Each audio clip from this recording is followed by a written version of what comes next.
Spoilers for Season 6, Episode 2 of The Expanse and all that came before, baby! Just like in Episode 1, Episode 2 opens with the side story of the Martian colonists on Laconia. More specifically, the little girl who gets off on murdering pterodactyls. I'm just kidding, of course. She didn't mean to hurt the bird thing, and now she's sorry. As mentioned in my last Expanse video, this side story, this vignette if you will, is taken from the novella Strange Dogs, which came out post Book 6. Book 6, of course, is what this season, Season 6, is largely based on. So Ty Frank, one of the co-writers of the Expanse novels and the producer on the show, along with Wes Chatham, who plays Amos, have a podcast called Ty and That Guy, in which they go through each episode of the Expanse and have a big old chat about the show, but also, well, mostly, they just geek out on pop culture and science fiction, as Wes is a massive sci-fi nerd long before being cast in this show, which is awesome. Like, who doesn't love a hot geek? And as a sci-fi novelist, obviously Ty is also a fan of the genre. Like, no shit, he makes a living out of it. I highly recommend their podcast, by the way.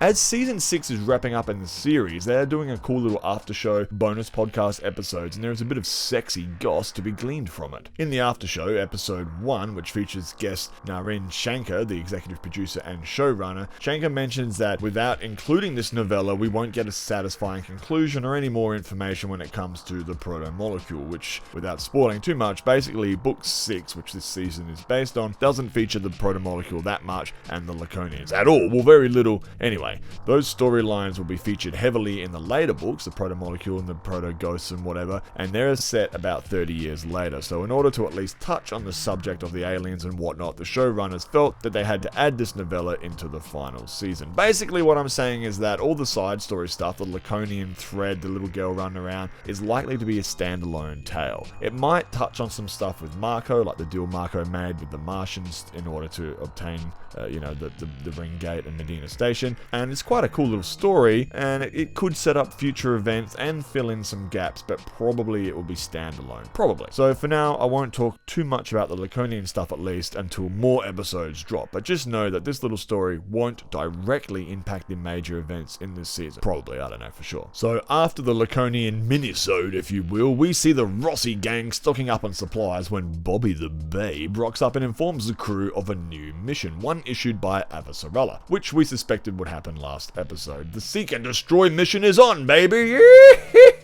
Remember, Marco is still launching rocks at Earth, which is really making the Earthers' day a bit shit. Like, who throws a rock, honestly? Last episode, Naomi found the potential source of the rocks, at least the ship that remotely launches the rocks, and now they are going to try to capture it. So it's not really a Seek and Destroy mission, they just need to capture the ship in order to gain information, most notably the location of all the other rocks with rockets strapped to them. Bobby is pissed to find out that Clarissa Mao is on board the Rossi. Remember, Clarissa is a terrorist who killed innocent people and was convicted for her crimes. Her prison got exploded during the Earth attack, but that doesn't mean she should just be let off her murdery McMurderface, yet she has been. She's pretty much free, exempt from penance, more or less, and working on the ship. Regardless of her born-again attitude, she is still, at least in Bobby's eyes, a criminal at the end of the day, and Bobby, being the no-nonsense nerd that she is a little concerned by the entire affair. But Holden tells Bobby to chill, and so she does. Holden then asks her about some inside goss. Holden is still trying to figure out what the spooky ring ghosts are up to and thinks that perhaps Bobby, being Avasarala's right-hand gal, might have some new information regarding the missing ships, or at least can acquire said information. Here's a little wink-wink for my viewers. This will come back in a big way in later episodes. Ooh, how's that for a little bit of sizzle? So the gang locate the Free Navy ship responsible for launching the rocks, the Azure Dragon,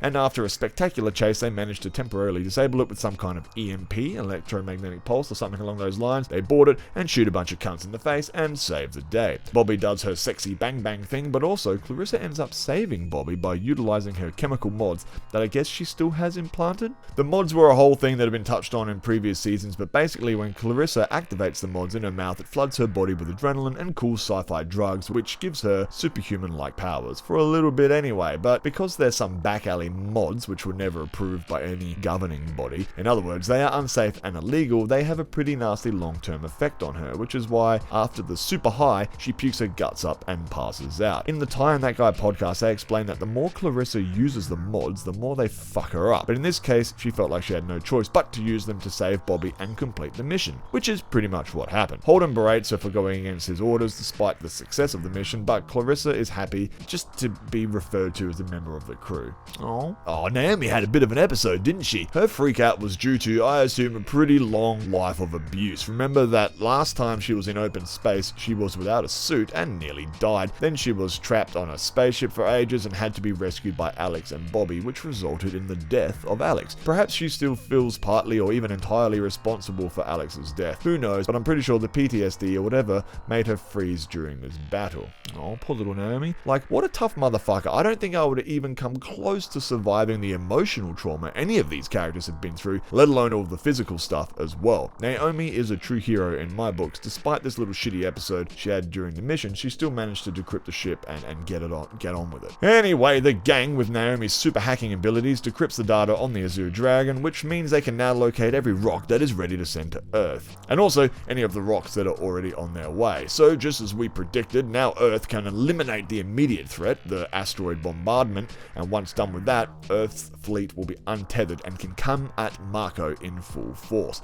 The real war is about to begin, and this makes me super tight in the pants department. So while that is going on, Mako, or as I like to call him, Dickhead Manco, releases his son Philip from prison, much to the dismay of Sandrani, who's like, yo boss man, we got laws on this station. He's like, yeah, nah, fuck that, eh? They sweep the whole Philip murdering his friend thing under the space carpet by saying that Philip was attacked, was struck by an inferior officer or subordinate, and thus was justified in his actions. Of course, we know it to be straight up murder, but you know, what are you gonna do? You're gonna go up against the fearsome leader of the Free fucking Navy? Not bloody likely. Classic nepotism. Anyway, Philip feels even more guilt now and wants to compensate his buddy's family, and so he does in some small way. At the end of the episode, Mako and his sexy yet evil right-hand man, woman, lady, helper friend find out about the Azure Dragon's capture by the Rossi gang, and Marco's eyes light up with the thought of the oncoming battle.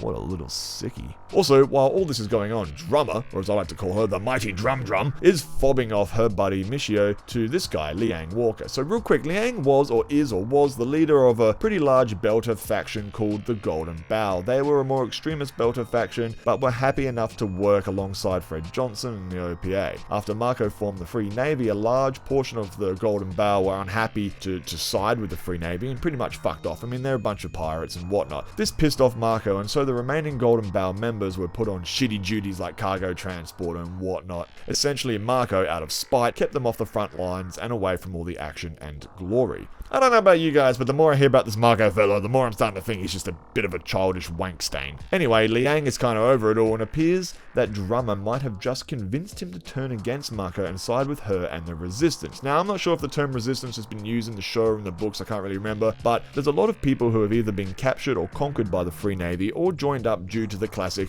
joy or die scenario. So despite Mako having quite a lot of loyal followers, there are a lot of people who are just plodding along, siding with Mako because they have no choice really, but probably don't want to be in the Free Navy at all. For example, Liang Walker. Because Walker is doing supply runs, food and whatnot, he has access to vital information. If he chooses to side with Drummer, and for the lack of a better term, the Resistance, then the mighty Drum would also have access to a ton of supplies that they can either pillage or destroy, causing all kinds of harm to the Free Navy and Mako's war efforts. We will have to wait and see whether or not Liang truly wants to side with Drummer, or if he decides to turn her in for a chance to gain favor with Mako. The only other real thing of note in this episode is the reporter shit with Avasarala. So Avasarala wants the reporter lady to do a story on the pain and suffering of the Earthers with hope that it will humanize them. Maybe she can show the Belters that we're not so different, especially now that the humans are just as destitute as the Belters have been for so long. At first, the reporter lady is against the idea, calling it propaganda, but Avasarala insists that she wouldn't have to lie, just show the truth, show the actual devastation that Mako and the Free Navy has caused, the pain and the suffering suffering that he has caused, the millions of innocent lives lost and or devastated. It might just turn a few fence sitters and help the resistance in one way or another. Fuck yeah, so that's episode 2, all wrapped up. Only 4 more episodes to go. Holy shit, I am pumped and my undies are super taut. If you've got any questions or thoughts, or if you can correct any errors I may have made, or if you think I left something out, leave a comment and let's get a friendly discussion going. Take care, you beautiful bastards. Okay, I love you, and goodbye for now.